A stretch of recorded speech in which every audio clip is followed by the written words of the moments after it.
Okay, a couple things you need to understand, well, more than a couple things you need to understand to use this Easy Stand Evolve, is knowing how to adjust it for the type of body that's going to go in here. And this particular Easy Stand was basically designed for somebody between the height of 4'8" and 6'3". Now, it's not to say I haven't put people on here that are taller than 6'3". I think I put a couple people in here that were 6'5", but that was the absolute max height that I could adjust this to them. Okay, so the first thing you want to look at when you are going to put somebody in here, believe it or not, is this little dial right here. Now, the control of this dial, it's kind of hard to see because I have this belt here, but this wheel controls where you adjust this. And generally speaking here, you want this piece right on that line. And what that does is that sort of keeps the upper back and this part of the seat in a neutral position. Now, what you'll learn over time is that some people will prefer a little bit of forward push or a little bit of rearward lean. And you can make those finite adjustments with this handle right here. So that's quite easy. Okay, the next thing you want to understand, and this is very important, is how to set it up for a specific height. So I'm going to turn this around so you get a better view. Now, it does require you being able to get pretty low here. So you get down on the ground, and what you'll see are different colors here. And of course, the blue is obviously the shortest setting, and the green is the tallest setting. So for somebody around my height, I would probably be on yellow, but I'm going to leave it on this color right here. This is for somebody who's probably about 1.5 inches to maybe 2 inches shorter than me, and I'm just under 6 feet tall, so I should be at the cutoff at yellow, but I can do it at this color right here. Okay, now that's important you understand that adjustment. The other thing that's crucial too is that you know how to lock this into place, just like that. You lock into place, and then this thing doesn't go anywhere at all. So that's a good feature. Now, there's a little latch on the other side of this Easy Stand here. And what you do is you just simply pull down on it and lift it up. And that allows you to get onto the Easy Stand itself. Now, I'm going to slide this back just a little bit because there are a couple other things we need to look at. So I'm just going to get it back here. We're going to face the camera and lock it into place once again. Okay, so there's a lot of adjustment here. Now, the reason why I really love this particular model of Easy Stand, it has a lot of adjustment here. Now, for most people, you can simply flip this up and they can simply step into here. But obviously, people that need a standing frame aren't always able to move the way I just did. So, if that is the case, and you do need to completely level this out, there's pins here and pins here, and what this allows you to do is lift the whole unit out. And that's great because if you have to do a transfer, like a 2-person transfer on somebody and put it in, it's very easy to do because there's not much to trip on here. Older standing frames don't allow you to do that. So once you get the person seated properly, this thing simply slides back in. And what I tend to do is I put it in on that side first and then slide it back into place. Now, what you have to do is make sure you have this pin in here. And it takes a little bit of finagling to get in, so it may take you a little bit longer than I took to get that in at first. Okay, now, here's some of the finite adjustments that you have on here. Number one, with this unit here, you have these things on the top. And what they basically do is they allow you, once you have the person in here and seated, they allow you to adjust the distance in which the leg touches these cushions. Now, in my particular case here, since I'm probably on the slightly tall side for this height setting, you do have to adjust this. So there's a dial right here, and this controls the height of the pads here, okay? Just like that. So there's a lot of adjustment, and they also turn. There's pitch and yaw to it. So generally speaking, you want your knee right in the middle of these pads, or maybe at the 3/4 point. I'm going to go a little bit lower right here. And don't be alarmed if you're seating somebody in here and it's maybe a little bit higher on one side than the other. I mean, let's be honest here. Most human beings are a little bit asymmetrical.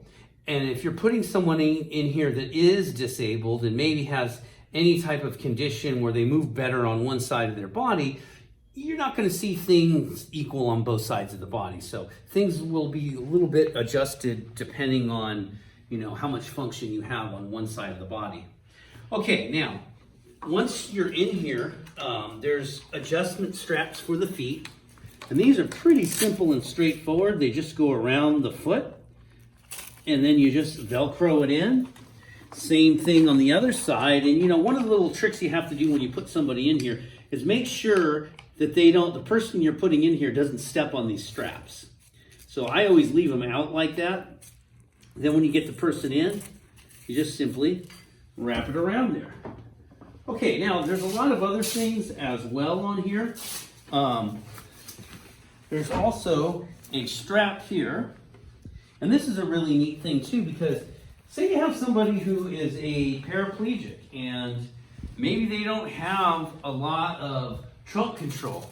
What you can do is put a strap around them like this, and then they won't fall out. They're literally stabilized in here. And if you do have somebody who's maybe, instead of a quad, say maybe a paraplegic, has good upper body movement but not a lot of good leg movement, then you also have this piece here to help keep yourself stable. Now, once you get these adjusted and they're firmly in place, there's a mechanism here that I showed you earlier. You pull this pin out and you just simply set it down there. And the beauty of this thing is you could actually put yourself in it. And I have a student of mine, a client of mine, who puts himself in here and gets himself up. Now, the way to go down is you just simply pull it back, push it forward to get yourself up. Then you go all the way up to the standing position.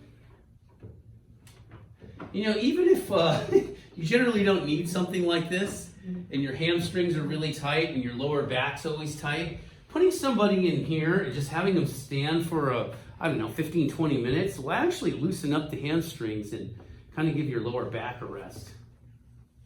Okay, so this is generally, you know, where you want to go. A lot of it's going to have to do with how much flexibility you have in your hamstrings or how much you're able to extend the knee. Now there's another adjustment underneath this table here, and you could just tighten it up where the table is if you want the tray a little bit further forward. You know, obviously that's too far forward for me, so I would stand up more, push it in, and tighten it back up. Now, what's nice about having something like this is you can put somebody in here who really definitely needs work in the standing frame, and you can read a book here. You can put the TV remote here. You can play games here. Hell, you can even eat like this. And the other neat thing about this is once you safely and securely put somebody in this standing frame, you can actually click off the brakes here and push them around the house. So you can be mobile in this thing and stand at the same time. So there's a lot of good features to this. Okay, now, let's say you've been standing for 20, 30 minutes, however long you want to stand, an hour, and you want to get down. Remember, you simply push this back, and it very safely lowers you down. Now, one little trick I'm going to show you, I'm going to go back up again for just a moment, something I forgot to mention. If you do push the tray into somebody's torso fairly snugly or tight, what you're going to want to do, especially if they're a little bit heavy set in the midsection, what you may want to do is adjust this table, this tray here at the bottom, and push it out first, and then lower the person down, because then you have a little bit of space here.